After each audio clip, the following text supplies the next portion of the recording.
The 9,707th meeting of the Security Council is called to order.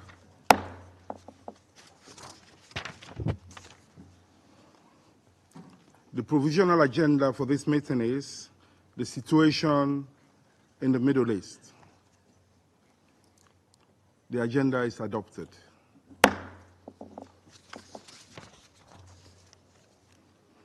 In accordance with Rule 37 of the Council's Provisional Rules of Procedure, I invite the representative of Yemen to participate in this meeting. It is so decided.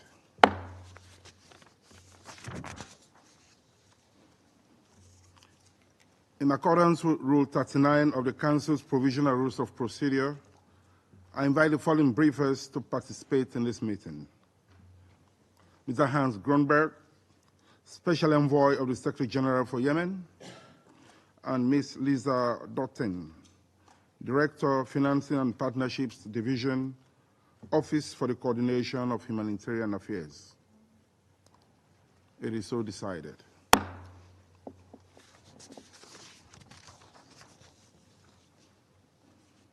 The Security Council will now begin its consideration of item 2 of the agenda. I now give the floor to Mr. Hans Grunberg. Thank you, Mr. President. Mr. President, in 4 days, on the 19th of August, we will commemorate World Humanitarian Day, a day dedicated to honoring those who tirelessly serve people in need around the world, including in Yemen. Yet, in Yemen, we are facing a clampdown by Ansar Allah on the humanitarian and civic space. It has been almost 80 days since Ansar Allah started its concerted campaign detaining Yemeni employees of the UN, civil society, national and international NGOs, diplomatic missions, and private sector entities. Dozens of men and women, among which 13 UN personnel, including one of my own staff members, are still being detained in unknown locations. These detentions are in addition to OHCHR and UNESCO staff who have been detained by Ansar Allah since 2021 and 2023, respectively. In addition, on the 29th of July, Ansar Allah closed the OHCHR office in Sana'a and asked its international staff to leave. Following the closure, Ansar Allah security forces, in a flagrant violation of the UN privileges and immunities, stormed the office on the 3rd of August. This is an ominous signal of the broader direction Ansar Allah is taking and represents a serious attack on the ability of the UN to perform its mandate. Protecting human rights is fundamentally about protecting the future of Yemen and the rights and freedoms of Yemenis. I therefore call on Ansar Allah to act responsibly and compassionately towards its fellow countrymen and women, and immediately and unconditionally release all UN, NGO, civil society, diplomatic mission, and private sector employees, as well as members of religious minorities, and refrain from further arbitrary detentions. Let them be reunited with their families. Let them go back to their jobs, serving Yemenis, providing humanitarian assistance, development assistance, peace building, human rights, mediation, and the protection of cultural heritage. Mr. President, the Middle East is currently holding its breath, and I sincerely hope that the escalatory trajectory that we have experienced in the past months can be reversed. What started in Israel and Gaza in October last year has drawn in several other countries, including Yemen. Despite serious efforts to shield Yemen from this regional escalation, Ansar Allah continues to attack ships in the Red Sea, and the US and the UK have continued their strikes on military targets in Ansar Allah-controlled territory. This situation, which has lasted for over 8 months now, is not sustainable. Mr. President, this regional escalation is taking place in parallel to real and urgent challenges inside Yemen that need to be addressed. Addressing the decade-long conflict in Yemen continues to be at the center of my work. It is a conflict that has claimed hundreds of thousands of victims, has weakened Yemen's social fabric, and has undermined the delivery of public services. This has made Yemen more vulnerable to natural disasters and environmental hazards and diseases, as the recent floodings in Hodeidah, Marib, and Taiz, in addition to the continuing cholera outbreak, have demonstrated. Therefore, I once again call on the Yemeni parties, and Ansar Allah in particular, to prioritize the Yemenis. Your responsibility lies first and foremost with Yemen. We need to shift the focus back to Yemen and find solutions for Yemen's problems. Mr. President, over the past months, I have continuously expressed my deep concern about the trajectory of events in Yemen. Unfortunately, this regressive trend, illustrated by continuing military activities and escalatory rhetoric, has continued. While levels of violence along the front lines remain relatively contained compared to the period before the 2022 truce, we are continuing to witness military preparations and reinforcements accompanied by continuous threats of a return to war, with further reports of clashes in Al-Dale, Al-Hodeidah, Lahej, Marib, Sada, and Taiz. Once again, this serves as a stark reminder of how volatile the situation is along the Yemeni front lines. Mr. President, despite this bleak picture, last month, with the support of the Kingdom of Saudi Arabia, the parties were able to halt a dangerous cycle of escalation that was negatively impacting Yemen's banking and transport sectors and threatened to ignite renewed military conflict. Since the announcement of the de-escalation understanding, which includes the functioning of Yemeniya Airlines and ensuring the continued access of Yemen's biggest banks to international banking services, we have seen some initial progress towards its implementation. However, the onus is now on the parties to not only act in good faith and fully implement the commitments they made, but also to transform the understanding into something that improves the lives and the livelihoods of all Yemenis. And with this, I again underscore the importance of working toward the unification of the currency, a unified central bank, and ensuring the banking sector is free from political interference. My office has prepared options and offered a clear proposal and pathway to achieve these objectives, all of which have been based on the input of the parties themselves. We continue to stand ready to support the parties to reach mutually acceptable solutions through dialogue for the benefit of all Yemenis. Mr. President, in December of last year, the parties agreed to a set of commitments. These commitments remain valid today, and despite the ever more complicated mediation space, I remain determined to keep all channels of communication open and to continue with our engagement at different levels on different issues.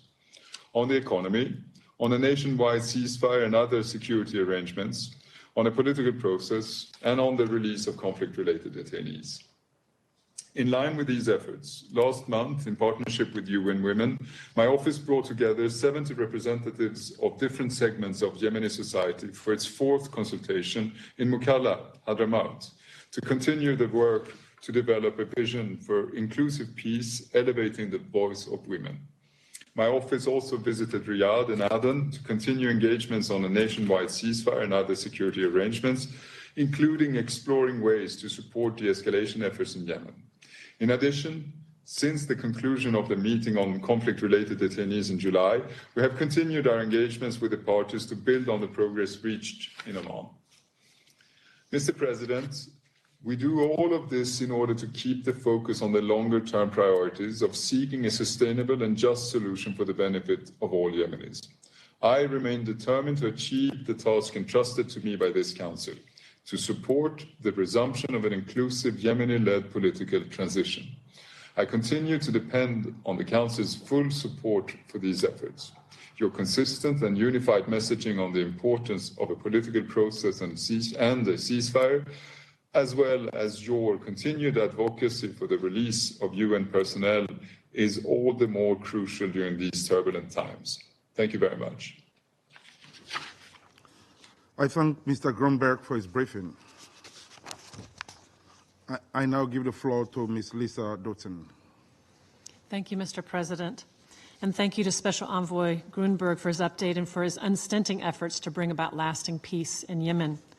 Mr. President, let me start by again raising the continuing arbitrary detention by the Houthi de facto authorities of the United Nations personnel and dozens of international and national NGO staff and civil society representatives, among others. All of them are Yemeni men and women.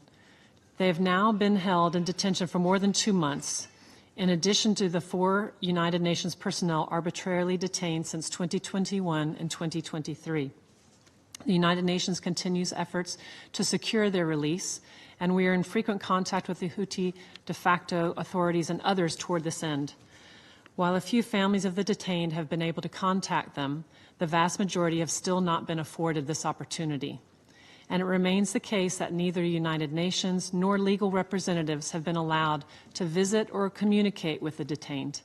This situation is completely unacceptable. I once again demand that the Houthi de facto authorities immediately release all of our colleagues held in detention.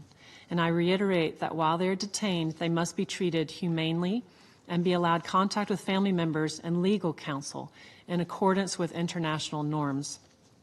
We will continue efforts to secure their release with determination until they are all freed. We urge all member states to exert any influence and leverage they have in support of these efforts. Mr. President, over recent weeks, we've seen a worrying deterioration in the operational environment in Houthi-controlled areas.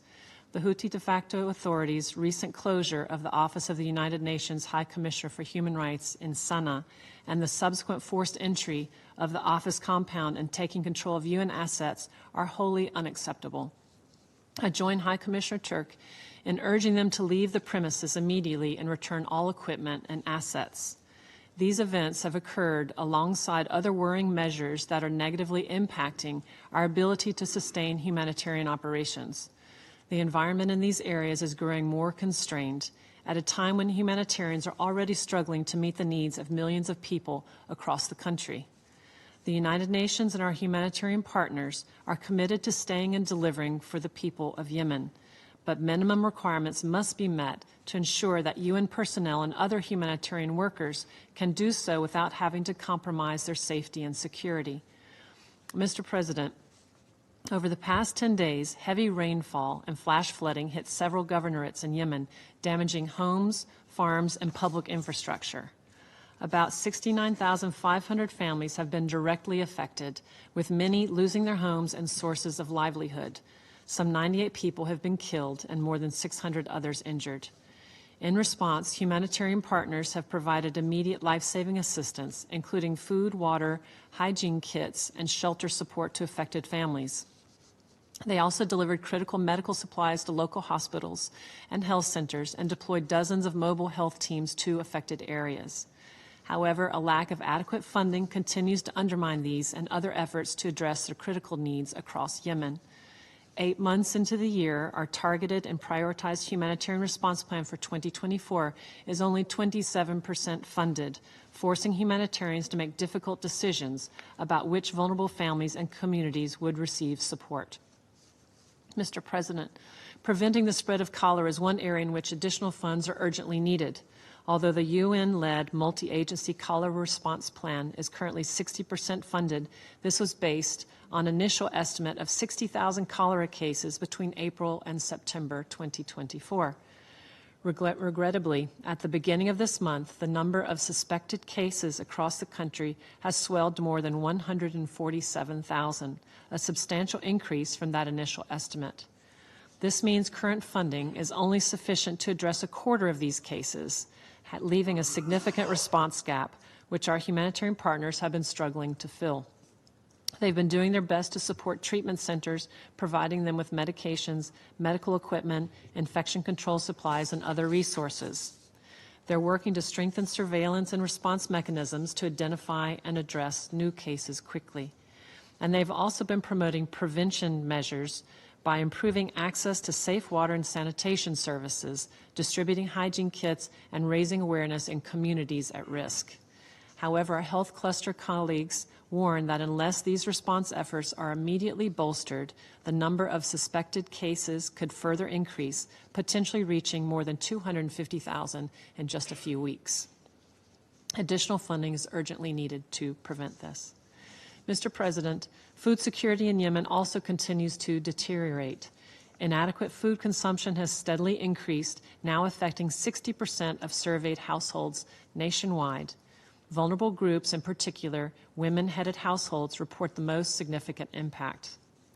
Rates of severe food deprivation in areas controlled by the Houthi de facto authorities have more than doubled, from 17% to 36%, compared with the same time last year. They've also increased sharply in government-controlled areas and now stand at 32%. The impacts of increasing food insecurity and malnutrition extend far beyond hunger. They also expose children, especially girls, to increased rates of abuse and neglect. Today, an alarming 30% of girls in Yemen are forced into marriage before the age of 18, as families struggle to provide for them. And the number of children out of school, currently at a staggering 4.5 million, is likely to rise as more children are forced to leave school to help provide for their families. As we know, particularly for adolescent girls, this is not only jeopardizing their futures, but exposes them to greater risks of gender-based violence. To counter the impacts of the recent pause in general food distributions in Houthi-controlled areas, the World Food Programme is currently planning a one-off food distribution to more than 1.6 million people in the 34 worst affected districts. However, as the overall situation of food insecurity continues to deteriorate across the country, enhanced action will be needed to avert a further potential catastrophe. Full and urgent funding of the humanitarian response plan for Yemen is a minimum requirement for these and other critical humanitarian needs. Mr. President, the people of Yemen cannot afford the devastating toll of further conflict. Indeed, their ability to recover from the devastation of the conflict, address increasing humanitarian needs, and take concrete steps toward a more promising and stable future all depend on locking in progress on peace. I therefore echo the Secretary General's call for restraint and de-escalation, and I urge the Council to support peace in Yemen and the region. Thank you. I thank Ms. Doon for her briefing.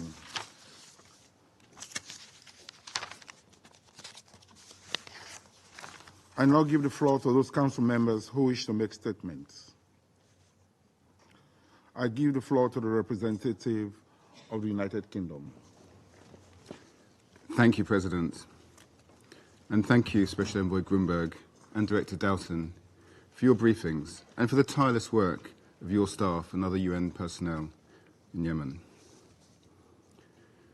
President, the situation in Yemen is desperate, with devastating flooding coming on top of an already dire humanitarian crisis, and we express condolences to all those affected by the floods. The prospect of regional escalation threatens to further undermine security and stability. We urge all parties to de-escalate to avoid deepening the humanitarian crisis. The UK condemns the Houthis' reckless and escalatory attacks across the region in conjunction with other Iranian-linked groups. We also reiterate our call on the Houthis to cease their attacks in the Red Sea, which threaten international shipping.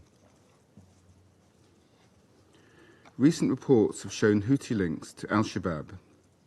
We firmly condemn these actions as part of a wider pattern of Houthi destabilizing activity beyond Yemen's borders. The relevant UN sanctions committees must coordinate closely to monitor and counter this worrying trend. President, the UK condemns the Houthis' closure of the UN Office of the High Commissioner for Human Rights in Sana'a. The OHCHR presence is critical for the protection of civilians and reporting of human rights abuses. As we've heard, this follows the detention of UN, NGO and former diplomatic mission staff in June, and is yet another blatant aggression which will severely impede the delivery of vital aid to those most in need. These acts demonstrate once again the willingness of Houthi leaders to inflict harm and suffering on the Yemeni people to advance their own ambitions. It is the duty of this Council to ensure the Houthis guarantee a safe and unimpeded operational environment for humanitarian organisations. And we call on the Houthis to immediately and unconditionally release the detainees, leave the OHCHR premises, and return the assets they have seized. Finally, President, the Yemeni people deserve peace. Further escalation will only move us further away from achieving this. We urge restraint from all parties to preserve space for negotiations in line with the UN roadmap. And we call on this Council to remain unified in support of the Special Envoy's efforts to secure an inclusive and sustainable peace in Yemen. I thank you.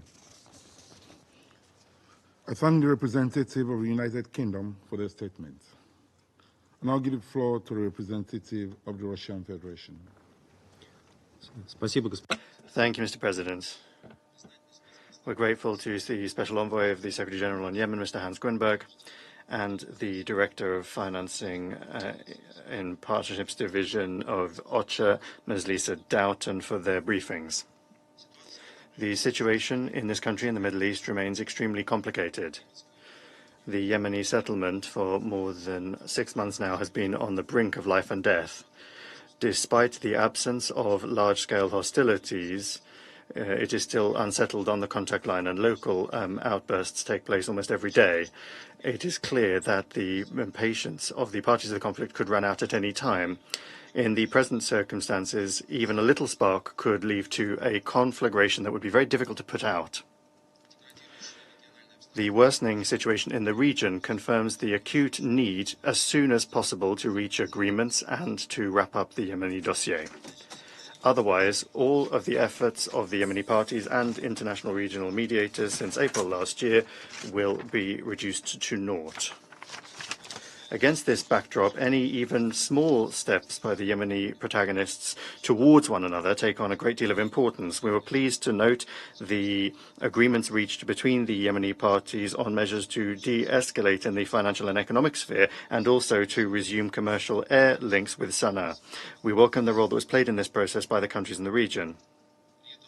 At the same time, there are more than enough grounds for concern in the situation in Yemen. We are concerned by reports on the 3rd of August by representatives of Ansar Allah seizing the country office of UN OHCHR in Sana'a and the confiscation of some documents and vehicles. The situation of the previously detained 13 UN staff members has still not been resolved. We at the very least call for immediate humanitarian access to be provided to them. Actions that violate the privileges and immunities of the structures and staff of the World Organization are unacceptable not only in Yemen but in any other country. And the Security Council here should not have any double standards. In this context, we also have to recall the more than 200 UNRWA staff members who died in Gaza and the dozens of destroyed facilities of the agency, as well as worrying information about arbitrary detentions of UNRWA staff members by Israeli security forces and the use of torture and violence against them. We trust that those who are currently criticizing the Houthis' actions will be principled and when it comes to the actions of Israel as well. Mr. President, we are forced to note with regret the steadily deteriorating humanitarian situation and also the food and energy crises in Yemen. 2/3 of its population, more than 18 million people, require humanitarian assistance. Millions continue to suffer from a shortage of food. The UN humanitarian plan for Yemen for this year is not even a quarter financed. On top of all of this, this long-suffering Middle East country has faced flash flooding that has caused destructive floods. Hodeidah, Taiz and Marib provinces suffered worst of all, and at least 57 people died. Tens of thousands of families have been forced to leave their homes, and the final tally of damage still needs to be assessed. As it seems, in the current circumstances, Council members and the entire international community need to mobilize all available resources to help ordinary Yemenis who are fighting for their lives. They need to have unfettered access to food, medicine, and other necessary products, regardless of where they live. We are of the view that the only way to achieve broad national understanding and to come up with a joint vision of the country's future is to launch inclusive inter-Yemeni dialogue under the UN auspices. We continue to support the efforts of Special Envoy Hans Grundberg, including efforts aimed at formally enshrining the sustained ceasefire regime and launching a fully fledged inclusive national dialogue with the UN's support. For our part, we continue to coordinate approaches with all of the leading political forces in Yemen and also our regional partners. The end goal is to achieve long-term stabilization. We once again recall the need to update the international legal basis for the settlement in Yemen. Mr. President, I think very few people would deny today that the overall steady escalation in the Middle East is having a direct impact on the situation in Yemen. The country, unfortunately, is increasingly becoming involved in regional turbulence. Attacks on commercial shipping in the Red Sea continue to represent a serious problem. We call upon the Houthis to end any actions that hinder the freedom of international navigation and also to release the Galaxy leader and its crew. At the same time, we demand that all international players respect the sovereignty of Yemen. Aggressive actions against objects on the territory of this country, such as the strikes of the Western so-called coalition from the Red Sea basin, not only are a gross violation of international law, including the UN Charter, but could also escalate a spiral of escalation with the most unpredictable consequences. At the same time, it is clear that the actions of Ansar Allah are not being taken in a vacuum. Rather, they reflect the level of frustration in the region with the policy of Israel that is literally trying to wipe the Gaza Strip from the face of the earth, putting a serious threat to the lives of almost 2 million people who live there. And the inaction of the Security Council is only facilitating this conflagration of this mood on the Arab street and supporting the stance of the Houthis.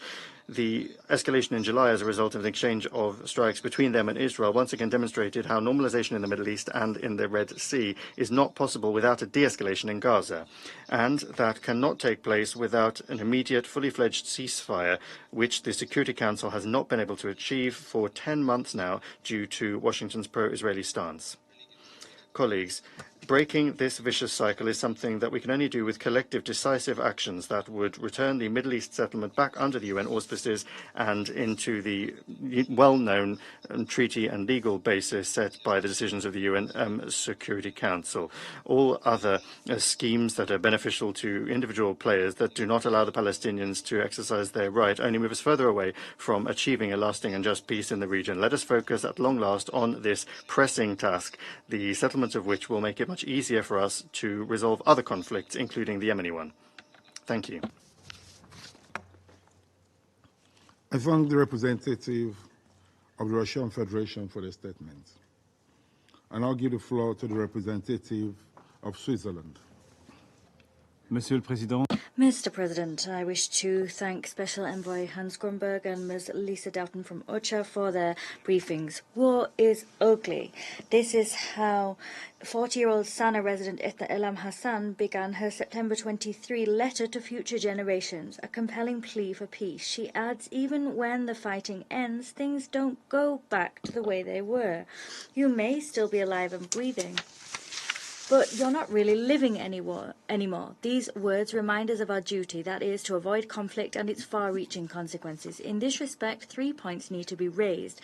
Firstly, there is an urgent need to put an end to the spiral of violence. Switzerland remains deeply concerned by the situation in the region, including in Yemen.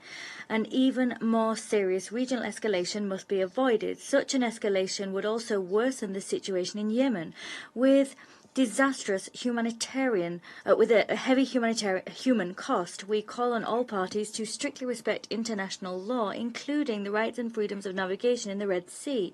We reiterate our call for maximum restraint and a diplomatic solution.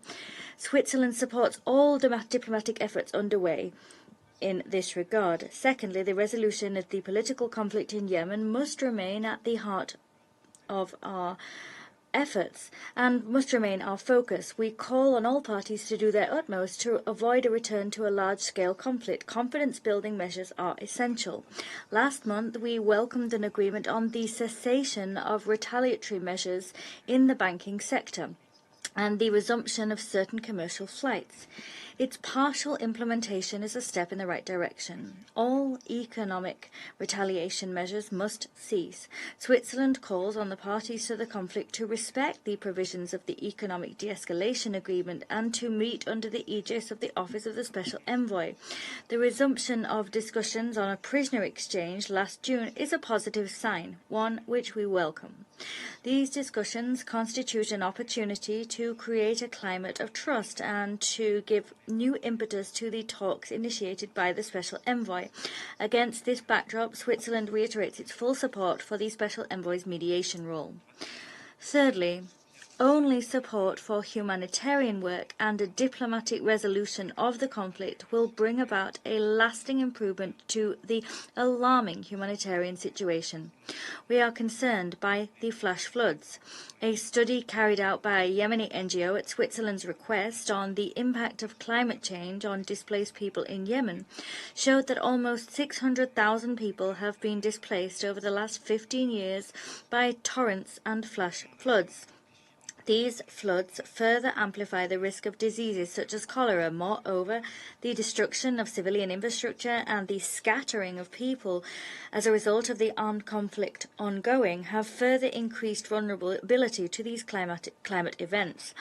The work of humanitarian personnel is crucial in this context. Their safety and their access to civilians must be guaranteed in accordance with international humanitarian law. This is recalled by Resolution 2730. Switzerland is gravely concerned by the restrictions made to civilian and humanitarian space by the Houthis. These are creating a climate of fear. The arbitrary detention of Yemeni civilians, including humanitarian and UN personnel, is unacceptable. Switzerland condemns the storming of the OHCHR office in Sana'a. We call for the immediate release of all those arbitrarily detained. Unauthorized entry into a UN office and forcible seizure of documents and goods constitutes a grave violation of the privileges and immunities of the United Nations. Mr. President, Ella Hassan ends her letter with an urgent appeal for a lasting peace that will preserve the freedom, dignity, rights and equality of all. We can only reiterate this appeal for Yemen and for the region as a whole. This Council's support for the UN's political and humanitarian effort remains fundamental. Switzerland will continue to work to this end. Thank you. I thank the representative of Switzerland for the statement. I now give the floor to the representative of Malta. Thank you, President. And I also thank Special Envoy Grunberg and OCHA Director Doon for their briefings. Given the heightened tensions in the region, it is essential for all parties to de-escalate hostilities and exercise restraint. The regional context is not conducive to efforts to address the dire situation in Yemen, including on the humanitarian front. More than 18 million people are in need of humanitarian assistance, with more than half being children. Hunger continues to be a pressing concern, with 17.6 million people suffering acute food insecurity. Cholera continues to spread throughout Yemen, with nearly 150,000 suspected cases and hundreds of deaths. Recent flooding in Yemen has impacted tens of thousands of families, damaging homes, farms, and infrastructure, and resulting in the tragic death of many civilians. We call on the Yemeni authorities to remove obstacles to the delivery of aid and allow for safe, unimpeded humanitarian access to those in need throughout Yemen. The resource gap is of similar concern. We call on the international community to support a robust response to Yemen's humanitarian crisis and urgently scale up funding for Yemen's humanitarian response plan. Ensuring that our humanitarian colleagues have the appropriate operating environments to meet the needs of all Yemenis is key. In this vein, we strongly condemn the Houthis' arrests and arbitrary detentions of United Nations personnel, civil society and staff working for non-governmental organizations and diplomatic missions in Yemen. These arrests are unacceptable and can have far-reaching ramifications on delivery of humanitarian aid. It is vital that humanitarian personnel are able to carry out their critical work in a safe operating environment. We call for their immediate and unconditional release. While in detention, they must be held in good conditions and allowed contact with their families, colleagues, and legal counsel. We strongly condemn the Houthi storming of the office of the UN High Commissioner for Human Rights in Sana'a. This act is inconsistent with the privileges and immunities of the United Nations and constitutes a serious attack on the ability of the United Nations to perform its mandate. We call on the Houthis to leave the premises and return all seized assets and belongings immediately. President, the economic war that has been conducted by parties to the conflict has fragmented Yemen's economy and currency, causing inflation to rise and surging the prices of essential goods. We are encouraged by the agreement between the government of Yemen and the Houthis last month on several measures to de-escalate on the economic front. We hope this agreement can be used as a step forward towards establishing a formal nationwide ceasefire and resumption of an inclusive Yemeni-led and owned political process. We welcome excuse me.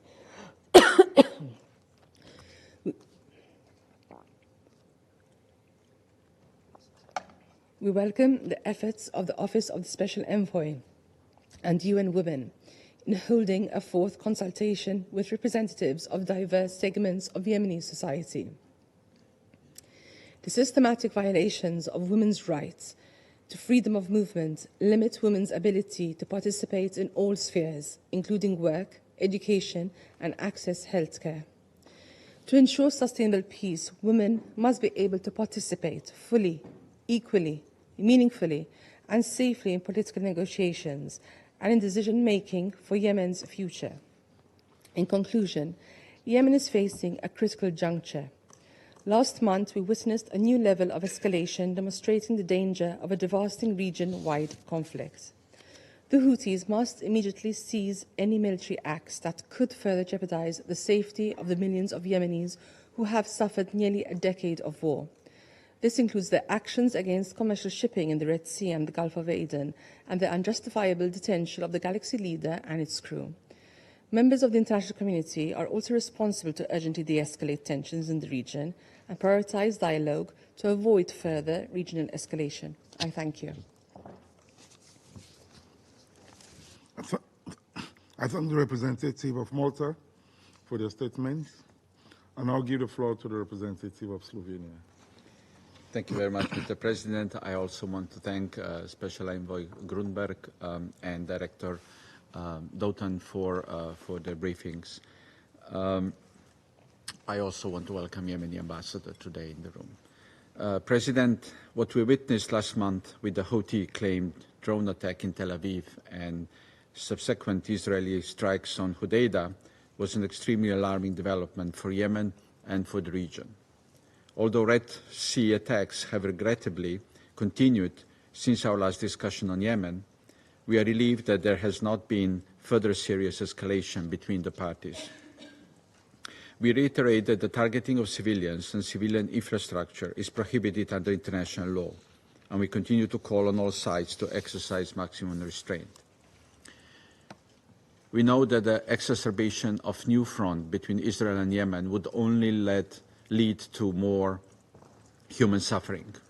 All actors in Yemen should prioritize the Yemeni people, or as Special Envoy said today, they should shift the focus back to Yemen and Yemeni problems and work to prevent Yemen being engulfed in a broader regional flare-up.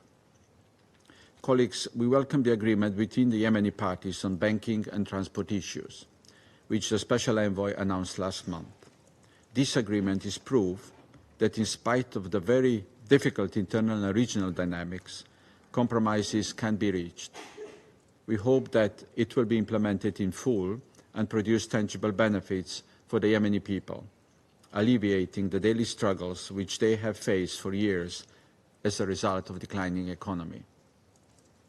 We urge the parties to build on the momentum achieved through this agreement to refocus efforts on reaching long-term peace in Yemen and to prioritize the Special Envoy's roadmap and an inclusive Yemeni-led and owned political process under UN auspices. This must remain our overreaching goal. President, while welcoming this progress, it is deeply regrettable that there has been no progress on the release of individuals, including UN staff, who have been arbitrarily detained by the Houthis since June and earlier. We once again find ourselves calling for the immediate, safe and unconditional release. This detention confirms a pattern of the increasing erosion of respect for the protection that the staff of international humanitarian and medical organizations enjoy according to the international humanitarian law. Slovenia also expresses its deep concern at the recent Houthis' order closing the OHCHR office in Sana'a and condemns the storming of the office by Houthis earlier this month. We stress the continued importance of independent and impartial human rights monitoring in Yemen and the inviolability of UN premises. We commend the indispensable work of the UN, civil society and NGOs on the ground and totally reject this weaponization of the humanitarian and civic space, which only further entrenches the conflict and complicates delivery of much-needed humanitarian assistance for the Yemeni people. And indeed, Yemenis have faced devastating flash flooding in recent weeks, as well as a deadly cholera outbreak affecting tens of thousands of families. And with extreme weather events directly impacting an already precarious food security situation, now is the time to scale up humanitarian aid, not to mount additional burdens on humanitarian actors. We therefore take this opportunity to call for safe, unrestricted humanitarian access across all areas of Yemen. And finally, President, to summarize, we caution against reckless unilateral actions that will drag Yemen back into war.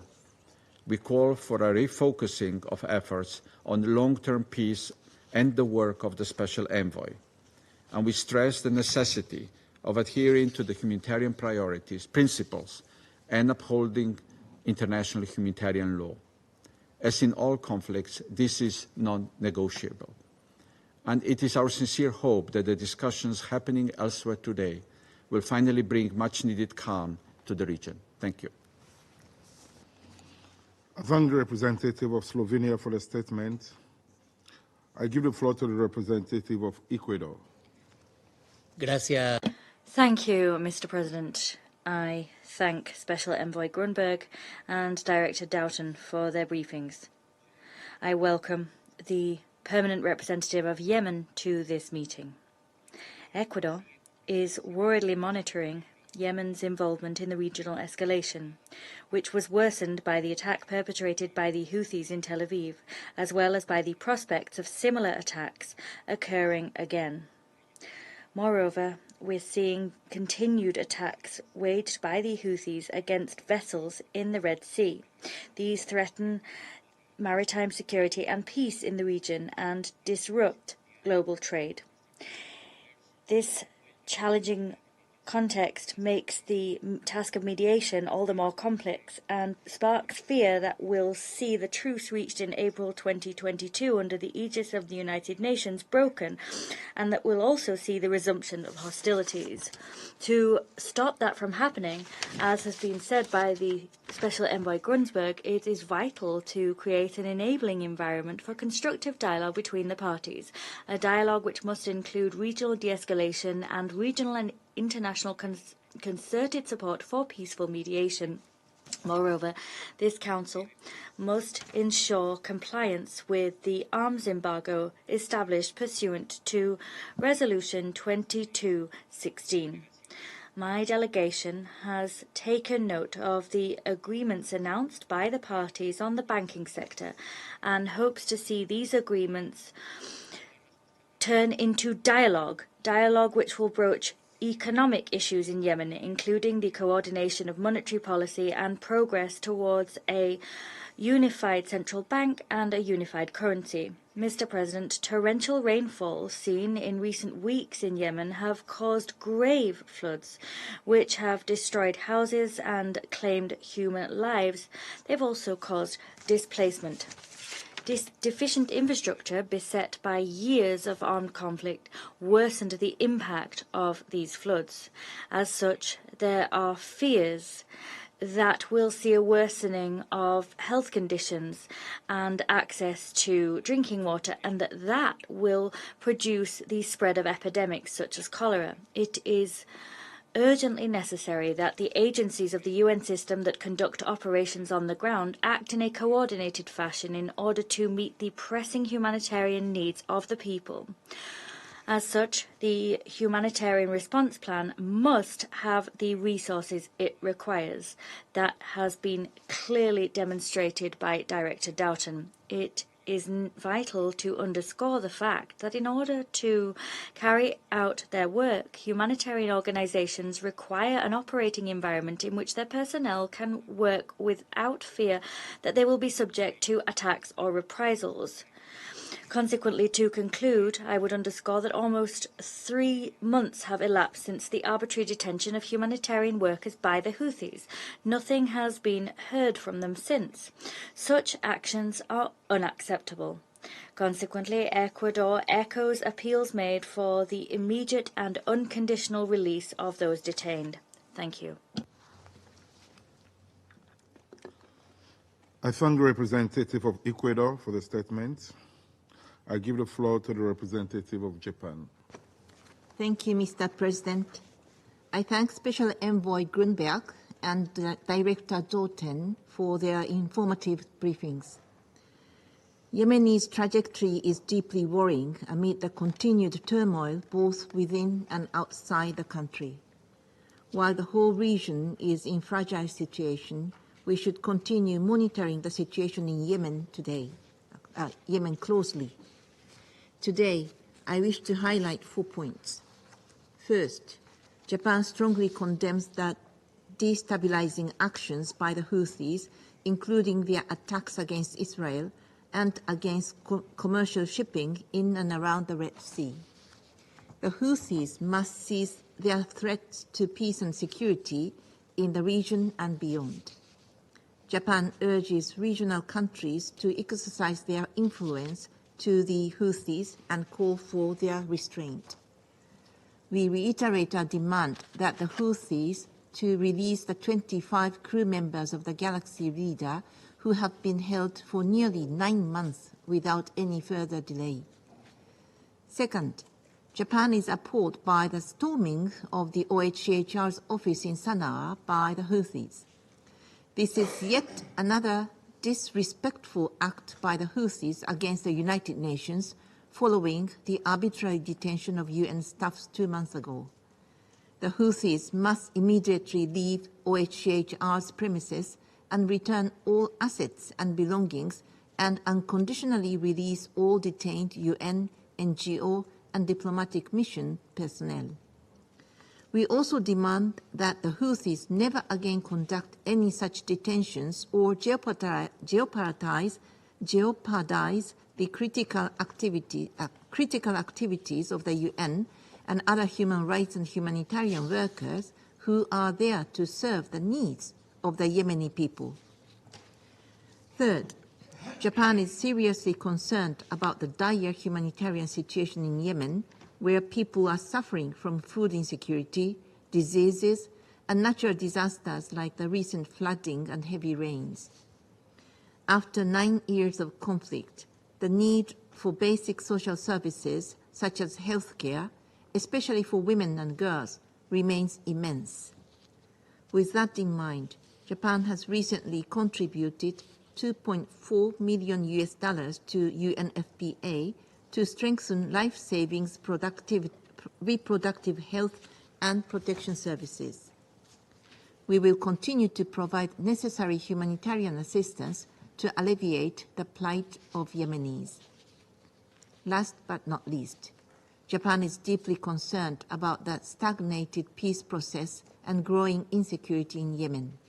We take positively the parties' agreement on several de-escalatory measures in the banking and aviation sectors last month, although many more critical problems remain. Only a comprehensive and sustainable national dialogue under UN auspices will bring political and economic stability and meet the legitimate aspirations of the Yemeni people who hope for peace and prosperity. Japan continues to support the critical mediation work of the Special Envoy towards this end. I thank you. I thank the representative of Japan for the statement, and I'll give the floor to the representative of France. Merci, Monsieur le Président. Thank you, Mr. President. I would like to thank Hans Grunberg and Lisa Doughton for their briefings. I would also like to welcome the presence of the permanent representative of Yemen. Mr. President, given the rising tensions in the Middle East, this Council must do everything it can to avoid a regional conflagration. In this context, the Houthis must immediately cease their destabilizing activities in the region, which they are continuing on a daily basis in violation of the fundamental principles of international law, as indicated by the SG's report. France reiterates its very firm condemnation of the drone attack that targeted Tel Aviv on the night of the 18th to the 19th of July that was claimed by the Houthis. These actions continue to feed the regional escalation of which they are heavily responsible, including in the Red Sea and the Gulf of Aden, showing scorn for the resolutions adopted by this Council. And yet this Council has clearly condemned these attacks, including with its adoption of resolutions 2722 and 2739. States have the right to defend their ships against these attacks under international law. We call upon the Houthis to put an end to this and to immediately release the Galaxy leader and its crew that have been held since November 2023. France also calls upon Iran to stop its support for destabilizing actions in the region. France reiterates its commitment to regional stability and the security of its partners in the region. France will continue its engagement in the context of European Operation Aspides to guarantee maritime security and freedom of navigation in accordance with international law and together with its partners. The Houthis are responsible as well for the deteriorating humanitarian situation and the suffering of the Yemeni population due to the many hindrances that they are imposing on humanitarian operations. We also condemn the assault on the OHCHR office by the Houthis and the arbitrary detention of its staff, as well as the staff of local and international NGOs. These detentions are contrary to international humanitarian law. France firmly condemns these actions and demands their immediate release. These unfounded arrests also have consequences for the delivery of aid and the work of humanitarians that already face many restrictions in Houthi-controlled territory, to the detriment of the civilian population. The Houthis must stop committing abuses against their own population, whom they are economically suffocating and threatening on a daily basis. It is unacceptable that the United Nations be forced to revise its operations and limit its actions in order to address these threats. Humanitarian staff must be able to conduct their operations in a safe and unfettered way. The civilian population depends on humanitarian assistance. France is worried by the recent flooding, by food insecurity, which is getting worse, and by the ongoing cholera epidemic, which have added to the challenges that Yemenis have to face. Mr. President, on the security front, we must achieve a complete and sustainable cessation of hostilities to avoid any resumption of conflict on the ground. The Houthis need to return to the negotiations conducted by the Special Envoy, which France fully supports in the implementation of his political roadmap. The effective participation of Yemeni women in the negotiations must be guaranteed. Thank you. I thank the representative of France for their statements. And I'll give the floor to the representative of China. President, I thank Special Envoy Grunberg and Director Dalton for their briefings. I have 3 points. First, China welcomes the recent agreement between the Yemeni government and the Houthis on financial and aviation issues. We hope that the parties will build on this example, proceed from the interests and well-being of the Yemeni people, stay committed to a political solution, eliminate interference, meet each other halfway, and resolve the conflict through dialogue and negotiation, so as to jointly promote the Yemeni-led and Yemeni-owned comprehensive political process. China supports the mediation efforts of Special Envoy Grunberg and expects all parties, particularly those countries with influence on this situation in Yemen, to play a constructive role in this regard. Second, China once again calls on the Houthis to respect the rights of navigation of all merchant ships in the Red Sea in accordance with international law, stop their harassment attacks, and maintain the safety of the shipping lanes in the Red Sea. We call on the relevant parties to exercise restraint and stop actions that will exacerbate tensions. Third, China calls on the international community to increase humanitarian assistance, speed up honoring the pledges, and help alleviate the severe humanitarian situation in Yemen.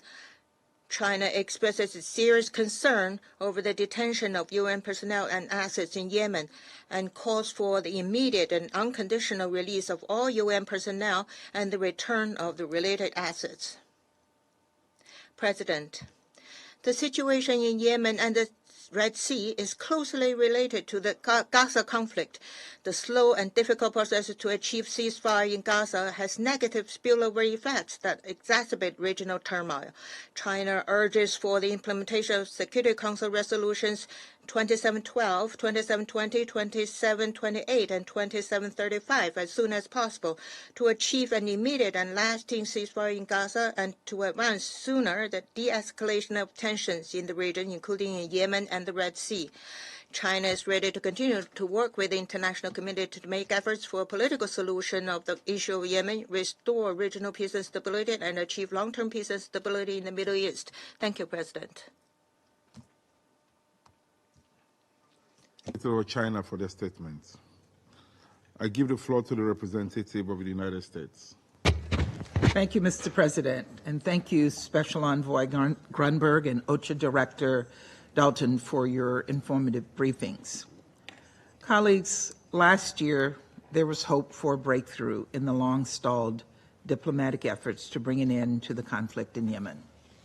This was a moment of optimism after years and years of war, after so much devastation and suffering. Unfortunately, peace has thus far proven elusive, and the Yemeni people continue to pay a heavy, heavy price. Today, I want to focus on three ways the Houthis are undermining peace and security in Yemen and across the region and the world. First, the Houthis continue to unjustly detain humanitarian and diplomatic personnel.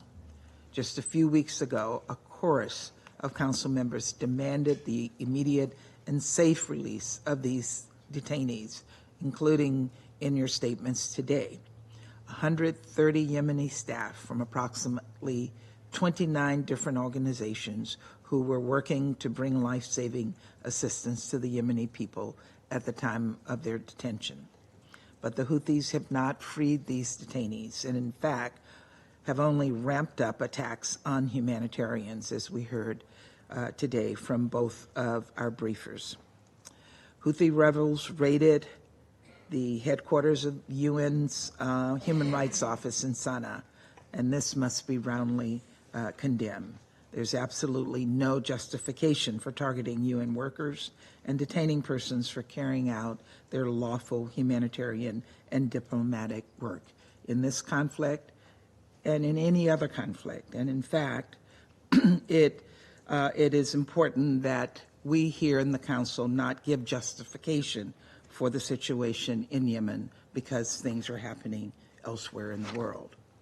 Colleagues, we have also received credible reports that the Houthis continue to seriously abuse and mistreat the detainees, including U.S. diplomatic staff members that have been held since 2021. Reports also indicate that Houthi officials have warned families of the detained against speaking out publicly, so the actual number of detainees may be significantly higher. Today, I want to recognize the brave voices of Yemeni civil society organizations that are advocating for the immediate and unconditional release of all unjustly detained persons. This Council must lend our support to those efforts. We must speak with one voice to condemn the Houthis' detention of the UN and other personnel and demand their immediate unconditional release. The second issue I want to raise is the dire humanitarian crisis in Yemen, which has been exacerbated by the Houthis' obstruction of critical aid and failed record of governance. As just one example, the Houthis are standing in the way of efforts to combat the spread of cholera in Yemen. The Houthis' denial of basic medical care has killed hundreds of people since October. This was a preventable tragedy. These are preventable deaths.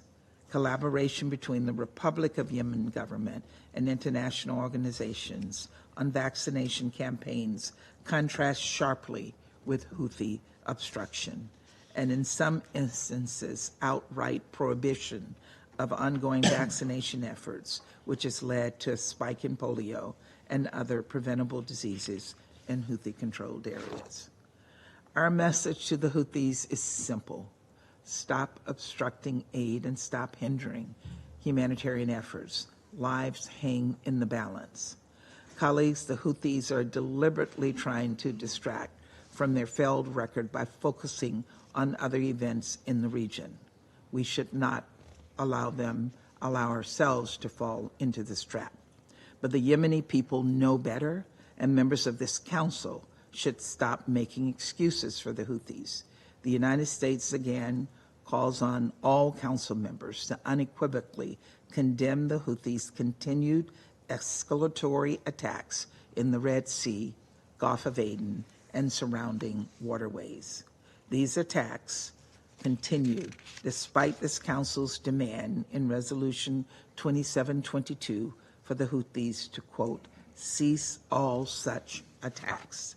These escalatory actions are a grave threat to international navigational freedoms as well as regional peace and security, and they've driven up prices and caused delays in the delivery of critical humanitarian items, such as food and medicines to Yemenis. And make no mistake, Iran has directly enabled these attacks. The Houthis' use of an Iranian Samad-3 drone in the July 19th attack on Israel was yet another example of Iranian-supplied weapons enabling deadly terrorist attacks in the region. The Houthis have expanded their ties to other Iranian-backed terrorist organizations in the region, and in an effort to further sow chaos in Yemen and across the Middle East. We emphasized this last month, and let me repeat it now. The only appropriate response is to condemn these attacks and demand that they stop immediately and without preconditions. Additionally, it is high time this council did something about Houthi attacks and activities. To start, we should take steps to deny them the weapons and supplies, particularly the critical material they have long received from Iran, in contravention of the UN arms embargo established in Resolution 2216. Recently, the Yemeni permanent representative requested additional support in enforcing Resolution 2216. We should heed his call. Let's be clear, member states that stand in the way of holding the Houthis and Iran to account are complicit in undermining the credibility of the Council's resolution. As for our part, the United States will continue to support Israel's right to self-defense in the face of these unprecedented attacks. Colleagues, just because peace has proven elusive and just because this moment is marked by Houthi escalation does not mean that we give in to cynicism, or worse, let this conflict slide down the Council's agenda. That would be a grave injustice to the Yemeni people and to our mandate to maintain international peace and security. And so we must continue to call out the escalatory actions of the Houthis, and we must continue to call on all parties to work toward peace. Thank you, Mr. President. I thank the representative of the United States for the statement, and now give the floor to the representative of the Republic of Korea. Thank you, President. I would like to extend my gratitude to Special Envoy Hans Grunberg and OCHA Director Lisa Doughton for the informative updates.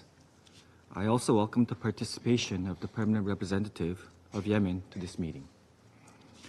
President, while the international community monitors the volatile situation in the Middle East with grave concern, it is regrettable that we have not seen any significant progress on the ground in Yemen.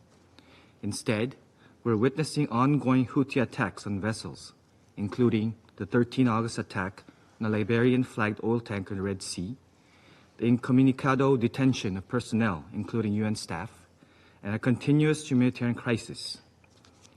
Against this dire backdrop, I would like to address the following points. First, the Republic of Korea strongly calls on the Houthis to immediately cease all illegal ongoing attacks on vessels in the Red Sea, the Gulf of Aden, and the broader region.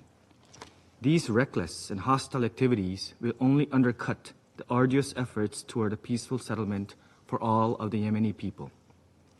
Furthermore, we urge the Houthis to refrain from any further provocative actions that could exacerbate the uncertain regional security situation in the upcoming days and weeks. Second, we resolutely condemn the Houthi storming of the UN Human Rights Office in Sana'a and the seizure of documents and property by force.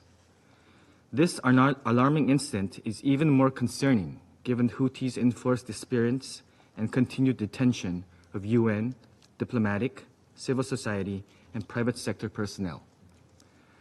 The Republic of Korea, with its unwavering support for the international community's efforts to alleviate the suffering of the Yemeni people, appeals to Houthis to release all detainees immediately and unconditionally, and to fully cooperate with the global community to realize a brighter future for the Yemeni people.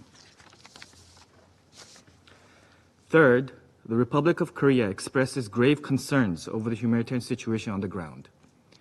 Recent devastating floods have claimed dozens of lives and impacted a huge number of families, significantly increasing humanitarian needs. Additionally, the spread of cholera continues to pose a serious threat to communities, and heightened food insecurity and hunger remain major concerns.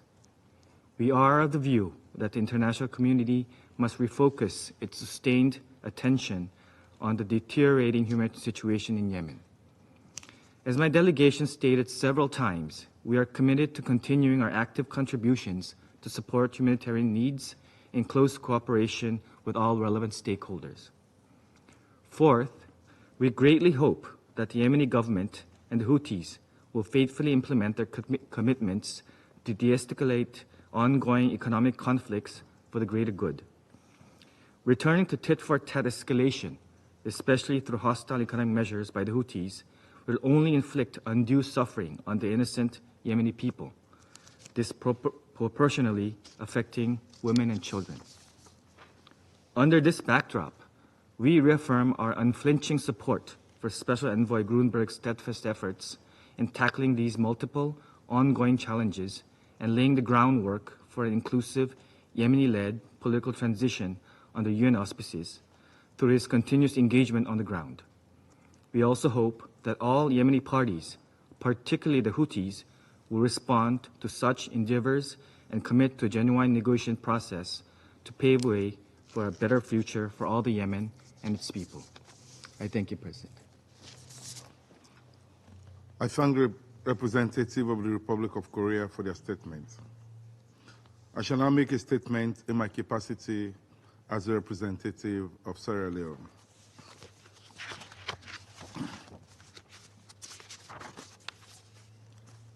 I have the honor to deliver the statement on behalf of the A3+, namely Algeria, Guyana, Mozambique, and my own country, Sierra Leone.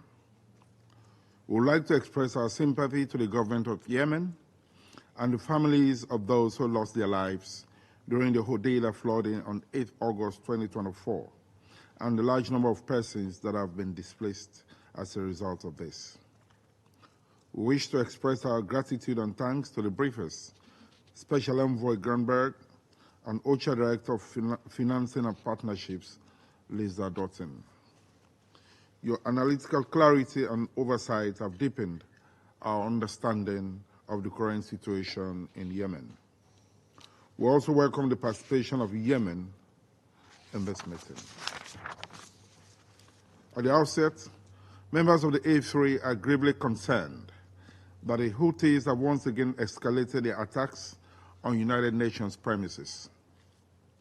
The deliberate, unjustifiable, an unacceptable seizure of the UN Human Rights Office on 3rd August 2024 by the Houthis is not only a brazen violation of international law and the Convention on the Safety of United Nations and associated personnel, but also the Charter of the United Nations. Such actions undermine the integrity of international operations and represent a direct assault on the principles of neutrality and impartiality that govern the work of the United Nations. Operations of the United Nations are conducted in the common interest of the international community and in line with the principles and purposes enshrined in the Charter of the United Nations. The premises of the United Nations should never be a target of attack, nor its employees. We add our voice to the Special Envoy and that of the UN High Commissioner for Human Rights, Mr. Volker Turk, in asking the Houthis to leave the UN premises and to return all belongings of United Nations personnel immediately. The sanctity of UN facilities must be respected, and any form of aggression against the staff is unacceptable. We are also gravely concerned that the scores of detained staff of the UN and other international organizations have still not been released, and access has not been granted to their families. The refusal to release these individuals and to allow them access to their families constitutes a serious breach of international law. These actions not only undermine regional and UN efforts for peace, but also exacerbate the already dire humanitarian situation in Yemen. The continued detention of aid workers and UN staff is a setback to the progress made towards a peaceful resolution and a betrayal of the humanitarian principles that guide international interventions. After nearly a decade of conflict and humanitarian crisis, millions of Yemenis have been displaced and are facing starvation. The increase in food consumption and food deprivation levels are worrying, and it is our hope that the WFP can resume its food distribution soonest. We call on all parties to comply with international law, including international humanitarian law, to ensure the provision of humanitarian assistance to the Yemeni people. The reality is that poverty has deepened. The people of Yemen cannot afford a renewed conflict. Colleagues, to this end, we'd like to make 4 key points. Firstly, we reiterate our strong support for UN and regional efforts towards a Yemeni-owned and led political settlement and all actors to prioritize diplomatic channels. There is an urgency in working towards re-establishing the truce that was in place prior to the recent escalation in the Israel-Gaza conflict. This will involve an integrated approach and a genuine compromise among the different actors through diplomatic efforts under the leadership of the United Nations, and other efforts by regional countries must remain at the forefront of this process. It will also involve increased efforts to secure a ceasefire. In this regard, we commend the Kingdom of Saudi Arabia and the Sultanate of Oman for their unrelenting efforts towards a peaceful settlement of the Yemeni conflict. We must safeguard progress that has been made through diplomacy. Continuing military confrontation can only fuel the conflict with the risk of increased civilian suffering. The A3+ also commends the Office of the Special Envoy of the Secretary General for Yemen and UN Women Yemen for their recent consultative meeting in Mukalla, which brought together 70 representatives from different parts of Yemeni society, including government officials, civil society leaders, and political representatives, which aim to develop a bottom-up vision for the inclusive process, focused on key priorities such as economic and security measures, humanitarian needs, and the escalation strategies. A significant outcome was the unanimous agreement on the vital role of women in political and economic dialogues, highlighting the importance of their full participation in achieving sustainable peace. Second, we call for an end to the ongoing violation and attacks on UN premises and for the immediate and unconditional release of all detainees. It is regrettable that following talks in Muscat on the release of all detainees, the Houthis have taken the path of undermining the progress achieved in Oman. Personnel of the United Nations are deployed to provide comprehensive support in facilitating the conduct and fulfillment of the mandate of the United Nations, and they are not a party to any conflict. The continuous attacks on UN premises and UN personnel are an attempt to extinguish the tiny amount of hope that is left in the Houthi control areas. This is also a strategy to finally put to rest any thought of dissent in their areas of operations. The international community should ensure the Houthis are denied opportunities to affirm themselves. Third, we urge the Houthis to cease their maritime attacks in the Red Sea. The recent report of the Secretary General has highlighted a disturbing increase in such incidents, which not only threaten regional stability, but also diminish the prospects for a peaceful resolution to the conflict. The success of these attacks has given the Houthis a broad flexibility to maneuver easily in the region and in Yemen, but it is also diminishing hopes for diplomatic efforts to be successful. This continued affront in the Red Sea has led to the suspension of a much anticipated peace following almost 2 years of calm. The gains made so far have been reversed, and everything is at a standstill. Conversely, while we urge the Houthis to cease all maritime attacks, we urge countries with influence not to fan the flames of military standoff in the Red Sea, and therefore support efforts to bring peace in Yemen and support the economic prosperity of Yemenis. In this connection, the members of the A3+ re-emphasized the urgency of a ceasefire in Gaza and the swift implementation of the UN Security Council Resolution 2735, as it remains key to the stability of the Middle East.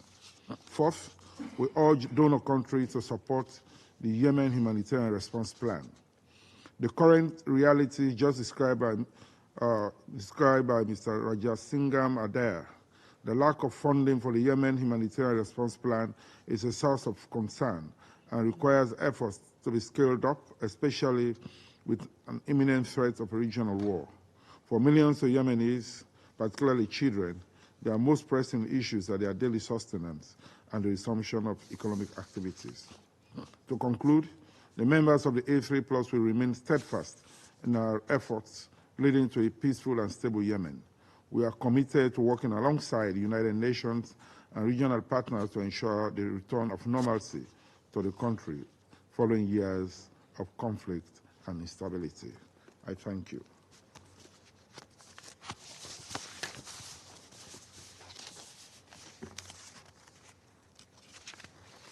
I resume my function as President of the Council. I now give the floor to the representative of Yemen. اسمح لي في البداية السيد الرئيس. At the outset, allow me, Mr. President, to congratulate you on assuming the presidency of the Council this month. I wish you every success, and I thank your predecessor, the permanent representative of the Friendly Federation of Russia. I'd like to thank Mr. Grunberg and Ms. Downton for their briefings. Mr. President, Yemen is facing a dangerous and difficult stage. After 10 years since the coup staged by the terrorist Houthi militia and the beginning of their war against the Yemeni state, 10 years after the national consensus and the aspirations of the people for stability, security, construction and development, 10 years have elapsed. This war has created an economic and humanitarian situation devastating in nature. In spite of regional and international efforts taken to put an end to this conflict and to bring about peace, namely efforts from our brothers in Saudi Arabia and in the Sultanate of Oman, efforts to settle the Yemeni crisis, these have been taken, and yet the Houthi militia are taking us backwards towards war by causing a military escalation across several governorates and by attacking certain poor villages in several regions under their control using force.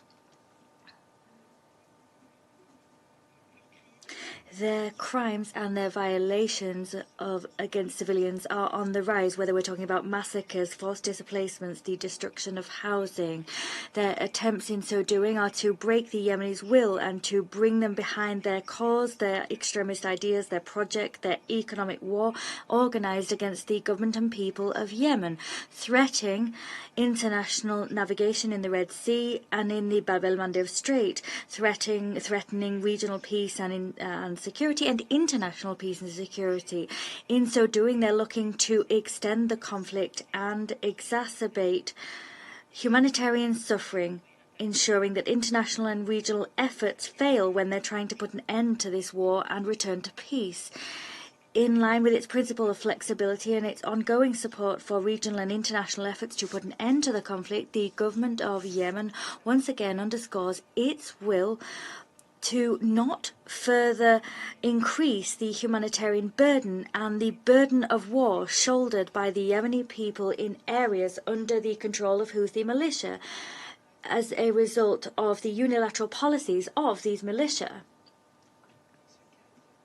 With that in mind, the government invites this Council and the international community, this august body, to shoulder their responsibilities and to exercise yet more pressure still onto the militia so that they ensure that the interests of the people prevail and so that they don't take them hostage, don't hold them hostage to the interests of those that support the militia, taking us from one war to another. We need to appreciate the peace efforts undertaken by our brothers from Saudi Arabia so that we can embark upon a political process that will meet all the aspirations of the Yemeni people in terms of the restoration of these state institutions which guarantee equality, freedom, safety, security, equality of rights for all, and the rule of law in accordance with the agreed upon political plans for a political settlement, including the plan for the Gulf of Aden and all the other plans agreed upon, and in accordance also with the relevant resolutions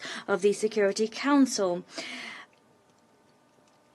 Mr. President, the humanitarian work underway in the areas under Houthi control is being hindered. These militia groups are forcing international organizations and UN agencies operating in areas under their control to obtain prior authorization when they recruit any member of humanitarian personnel, be that local or international.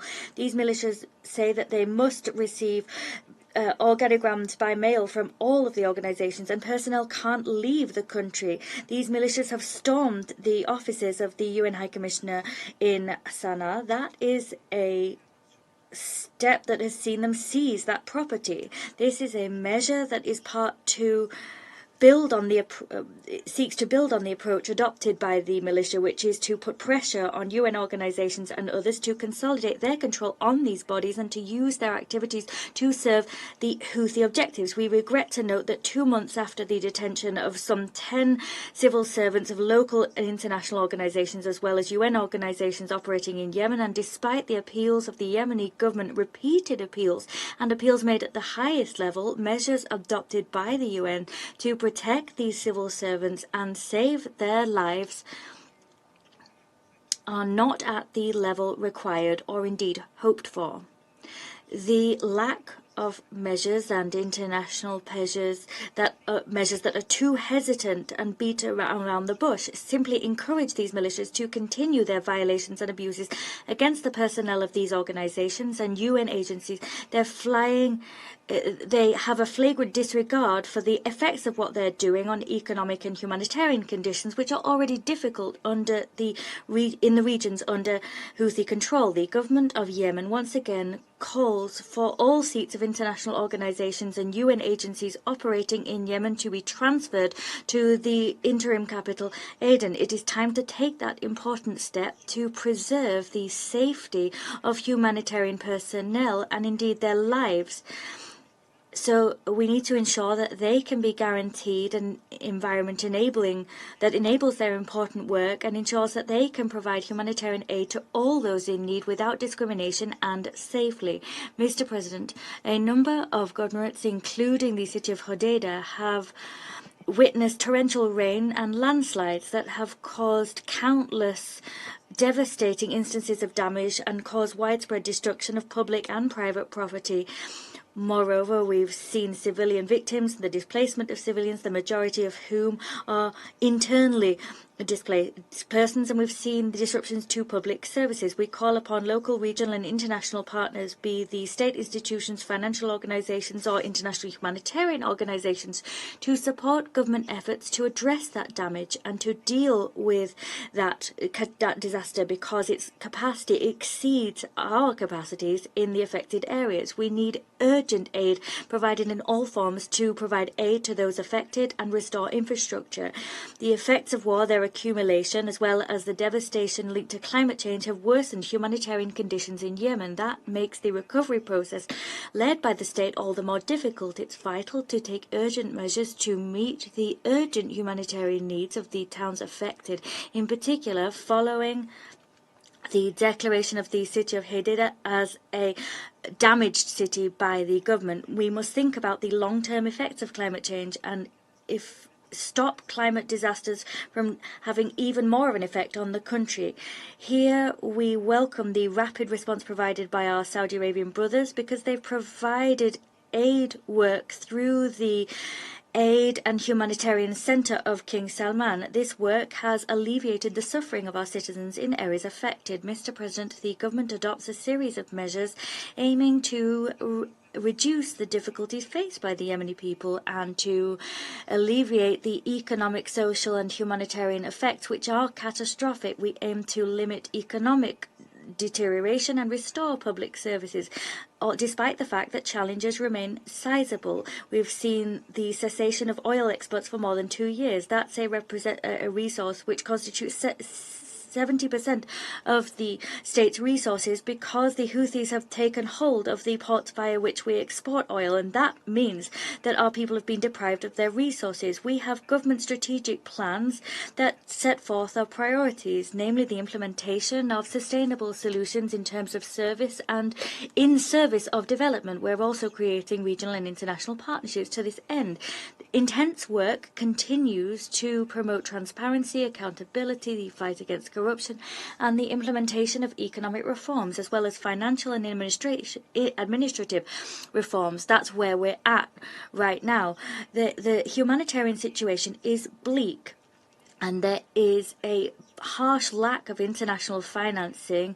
The humanitarian response plan for Yemen 2024 is grossly underfunded, as are humanitarian operations. Today we're witnessing the devastating impact that that's having across several sectors, namely the healthcare sector.